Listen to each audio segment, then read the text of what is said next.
What's happening, lads? Welcome yourselves back to Cop Logic. Now I know I'm late with this video. It's been a week since he signed, but ultimately I'm still going to do the video. That's why we're looking at Gravenberch's statisticals. That felt weird to say.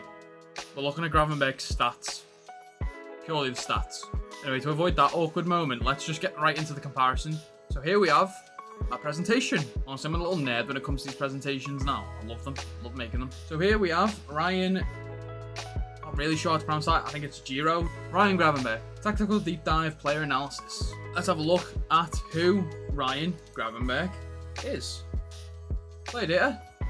We have his date of birth, which was the 16th of May 2002. He is aged 21 years old. His place of birth was Amsterdam in the Netherlands. His height is 1.9 meters, which is about 6'2". His nationality is obviously Dutch. His position is midfield central. Now, I did also include defensive because he has played there. I'll cover more on that later on. And he is right-footed. His market value is £25.5 million, that is. And some keynotes are that he counts as homegrown for us because of his age. And he also won the Eredivisie Talent of the Year 2020 and 2021. So overall, compared to Endo's stats, this page looks more like a Liverpool signing. Young, promising, Dutch player. Fairly cheap, definitely more of like a future-proofing option. Not to take anything away from Endo, but compared to his one, this looks more like what we'd normally sign. So let's get into the next slide, which is player position. So on the left-hand side there, I've got Ryan Gravenberch's Dutch Eredivisie 2020 to 2021 season positional stats. You can see he played 2,616 minutes, most commonly in the centre of midfield, with 79% and only 21% of those appearances being in the defensive midfielder role. But almost like a complete flip of role in the Dutch Eredivisie 2021 and 2022 season, he had 2,211 minutes, with 73% of those appearances being as a DM. So you can see basically why I put in the page before that he has played in the defensive midfield, but ultimately he's definitely more of an out-and-out centre midfielder. Probably I would equate him more to like a left-sided 8 player, but ultimately having played 73% of his matches for Ajax in the Dutch Eredivisie for 2021 and the 2022 season, I did think, worth putting him in as a defensive midfielder as an option, especially because we need that kind of role right now. So maybe if it's somewhere we deploy him, it's not completely alien to him. But yeah, I thought that was interesting that Ajax decided to play him in his second season as primarily a DM. But anyway, moving on. So the next slide is his positioning as a heat map. And you can see clearly there what I mean by he's definitely more left-sided. And you can see he also likes to get up the field quite a lot. Now, something that might skew his stats, which is different to Endo's, was that he plays in quite successful teams in both Ajax and Bayern Munich. Teams that maybe aren't possession-based, but you'd expect to have a lot of possession in their league because, Bayern are the top of the Bundesliga pretty much every year. And Ajax were a good team. They had a solid team for 3 or 4 years, a few years back. Gravenberch being one of the key players in that team. And something I quite like about this graph as well, by the way, is if we do deploy him as our left-sided midfielder, or even as our DM, that little bit at the back there when he's probably on the defense, that's an area I think in our current system we get exploited quite a bit. We obviously have a back 3/4 where we have Trent move up into midfield, and then we have Robbo, Virgil, and usually Kante play the defensive centre-backs. But Robbo's out-and-out specialty is as an offensive fullback, so he still has those moments where he bombs forward and tries to overlap. And particularly in the Chelsea game, that space, he was having real difficulty containing both Sterling and Reece James. And maybe if we had Gravenberch in that game, he would have been able to take up that position and it wouldn't have been as difficult for Robbo. He would have at least had someone to mark out Raheem Sterling. That way, it would have allowed him to focus on only Reece James. He didn't have to consider both of them. And also wouldn't have had to drag Van Dijk out of position and leave Nicholas Jackson unmarked or whatever. Not that he did that, but he obviously couldn't help Robbo out because he would leave the striker free. And another thing I like there as well is you can see there is a couple of times where we have overlap and he'd go over to the right side. So it shows if he does need to track across the field, he will do it. And honestly, we could maybe even create a bit of an overload if we do that as a tactical decision every now and then. If you overload the left side of the opposition's defense with Salah, Szoboszlai, Gravenberch, and Trent, you're gonna have the hands full. They're gonna be like, whoa, lads, what's going on here? What? Who's marking who? We're just gonna be pinging balls into the box, creating chances like no one's business. But yeah, some key things I like about that there. So predominantly left-sided, attacking midfielder, for sure. But anyway, moving on to the next slide, we have the overview for his 2020 and 2021 season. Now, I did pick this season because basically at Bayern he had like no complete season. So I basically picked his Ajax seasons. I picked 2 of them. I picked this one and the year after as well, but I'm starting with 2020 and 2021. So I'm not going to read out every single one there, but he had a total of 47 games, 5 goals, 6 assists, 6 yellow cards, 1 red card, which was actually a double yellow, and 3,948 minutes. So overall, not bad stats, to be honest. Not bad stats at all. A lot of minutes, a lot of games, decent amount of assists and goals. And to be honest, I'm not really concerned too much about the yellow cards. Probably because even if he reined that in, we'd still be told off by the referee and awarded a card for like no read for breathing, probably. But anyway, looking at his 2021 and 2022 overview, slightly less games with 42, but he scored 3 goals, 6 assists, he had 6 yellow cards but no red cards this time, and 3,202 minutes.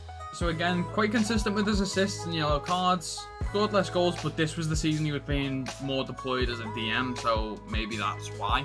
But to still get 6 assists in that position, or in that role, or in that job, fair play. I think you just see there that he was definitely a key player for them, having played 30 games. And again, even in the season before, having 32, which is always a good sign when we get a player and they're wanted by their team. Obviously, this comes before the move to Bayern, but Bayern just didn't use him properly for whatever reason. Anyway, the next slide is his strengths and weaknesses. So, as usual, strengths, weaknesses. The first one, which was actually noted to be very strong, was his passing ability. Now, the other strengths are just labelled as strong according to WhoScored.com, but he has aerial duels, key passes, long shots, and concentration. Now, I'll be honest with you, I don't really know what concentration means in terms of being a strength, because you'd hope that every one of your players would have strong concentration, but I'm going to take it as it's particularly good if you have to list it as a strength. Maybe it means he reads the game well and focuses on everyone and keeps, it has an awareness all the time. Which, to be honest, I quite like, because a lot of our players don't look up when they want to pass the ball. Sometimes they just pass it to where I think their teammates are going to be, and they're not there, and it just gives away possession. So if it is awareness and reading the game and, looking, scanning the field, then happy days. And his weaknesses is that he has no specific weakness. Although, to be fair, I'd love to know if there is a player that actually does have a weakness in there. Just get baited out by WhoScored saying, very strong with making mistakes. Actually, someone like Harry Maguire probably does have that on their thing, but anyway. Looking at his style of play, he likes to play short passes. He likes to take a good shot from distance. And also, he doesn't dive into tackles. Which, between that and one of his strengths being concentration, to me says he reads the game well and watches everyone and, scans them, watches what they're doing, watches their movement, watches their eyes, watches their feet, pays attention. And overall, I think someone like that can be really useful to a team. Like, I'd even go as far as to say they could be a catalyst for the team's success, to be honest with you. Thiago does it quite a bit, and I feel like Szoboszlai and McAllister are also capable of doing it. Maybe not to the same degree, but definitely have the potential to both do it. But anyway, looking at one of, again, our key things is the injury history. And seeing only 4 rows in there is a beautiful thing. Now, he's only 21, so if he had, a full-on page of injuries at 21, I'd be a bit concerned. But when you actually look at, some of these, his first one is a knee injury from 27th of August 2020 to the 3rd of September. He was out for 7 days. Only missed 2 games for Ajax. The next one, he had COVID. He kept him out for 7 days. He only missed another 2 games for Ajax. This one is a kind of a bit weird though. He had a bruise for 3 days, but somehow missed 10 games for both Ajax and the Netherlands. Maybe he missed his call-up, and by missing the call-up, he missed the relevant games that were being played. But anyway, it was only a 3-day injury, allegedly. And the last one he had was a bruised knee, which only kept him out for 10 days, and he only missed 2 games for Bayern Munich. So overall in his career, he's missed 27 days through to injury. And that's not even games, that's 27 days. It's not even a month. He's not even been out injured a month in his career so far. And to be honest, I think younger players can suffer with injuries quite a bit as well if they're growing and, they're playing football quite commonly and obviously working out quite a lot and, being in the gym quite a lot. If you do a lot of physical activity before your body's finished developing, it can cause some lingering issues, and luckily it looks like we've avoided that. A common thing that a lot of people think with Konate is that because he's growing so big and so quick, before he's reached, a normal age to be that size and height, that's caused him some issues with his fitness. But to see that Gravenberch's free from all this is, happy days. And by the way, that's just all what I've heard and what I believe is true. I'm not a sports scientist at all, and I am not a doctor or a medic or anything like that, but I believe that's what is the case. So yeah, if it's wrong, Let me know in the comments. Anyway, the next slide is a bit of a weird one that I'll have to explain, but I'll show you it first. We had the midfield coverage. Now, before I get into this, I want to shout out to LFC The Zone 11 on Twitter. He's a graphic artist that does a lot of Liverpool graphics and artwork, and honestly, his stuff is sick. If you've got Twitter, or I guess X now, and you want to go drop him a follow, please do. He's amazing. During the transfer window, he was getting these stats of our midfielders and putting them all together in a nice graphic, and I think they look amazing. Now, I should note that one of these I did have to sort of make myself because he didn't do one with Endo in, so I've sort of plagiarized his work a little bit. Don't tell anybody. But ultimately, yeah, LFC The Zone, if you're watching, nice one for making these sick graphics. They're amazing. And secondly, sorry for basically copying your work. But anyway, to get into these 3 pictures here, we're going to have to give them names. I'm going to stick with the normal naming convention of the 3 initials for the midfield players. So on the furthest left, we've got McAllister, Endo, and Szoboszlai. So we're going to call that one the mess midfield. The middle one is McAllister, Gravenberch, and Szoboszlai. So we're going to call that MSG. And the furthest right, we've got McAllister, Thiago, and Szoboszlai. So we're going to call that one TSM. So looking at the mess midfield, first of all, you can see we've got quite a lot of good coverage there with regards to definitely carrying and key passes. Endo brings those defensive actions and a bit of the progressive passes as well. Maybe not as much as Szoboszlai, but definitely to some degree very close. And he also matches McAllister almost perfectly with his duels as well. The only issue with this midfield is that we clearly do lack the forward passes and forward pass percentage. But the balance for this one's quite nice because you've got Szoboszlai, who's definitely more of an attacking and offensive threat. You've got Endo, who's definitely more reserved and passive and defensive. And then you've got McAllister, who's a bit of a jack of all trades, can link them both together quite well, kind of player.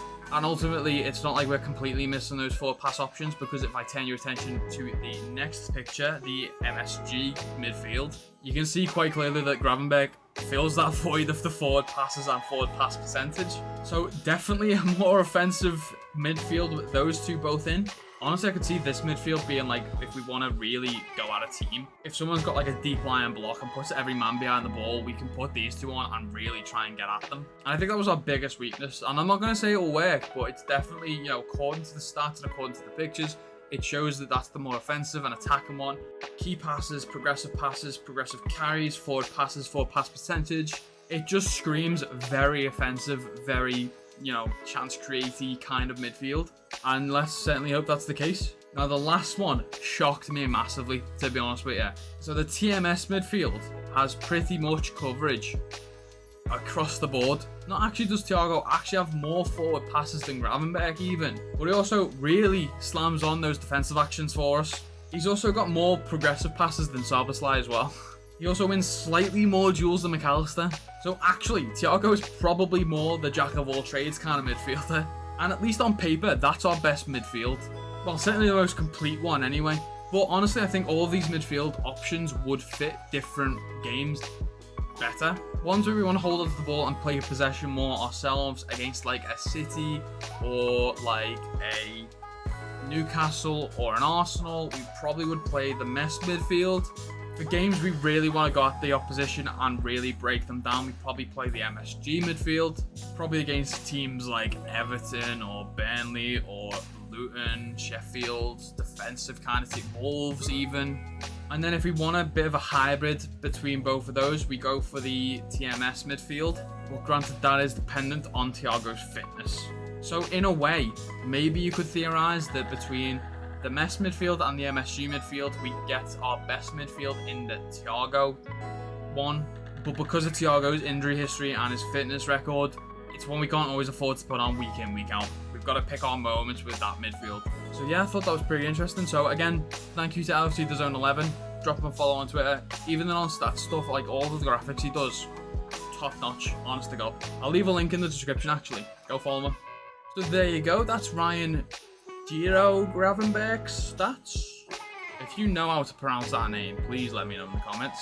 But yeah, let me know what you think. Is there any stats on this that surprised you? Is there any stats that shocked you? Is there anything you're worried about? Is there anything you're excited about by Gravenberch's arrival? Let me know in the comments down there. And also, if you scroll down and you leave in the comment, can I ask you to please drop a like as well? We'd very much appreciate that. Now that the transfer window's done, we're probably going to struggle to get the same amount of viewership that we were getting, so any interaction from you guys would be a godsend to us.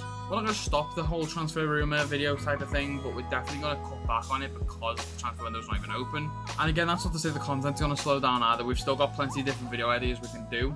A bit of a sneak peek spoiler, but we're going to start doing things like match previews, match reactions, react to any news around Liverpool, such as the thing with the Anfield Road stand, rumours about Michael Edwards or Julian Ward coming back, and those recent, car crash interview, that kind of thing. So definitely subscribe with notifications on so you don't miss anything, because you'll see our honest opinion on it, and we're not going to have any filter. We're just going to speak openly and say our own opinions on each of these topics. But yeah, thank you for watching this video, and I'll see you lads in a bit.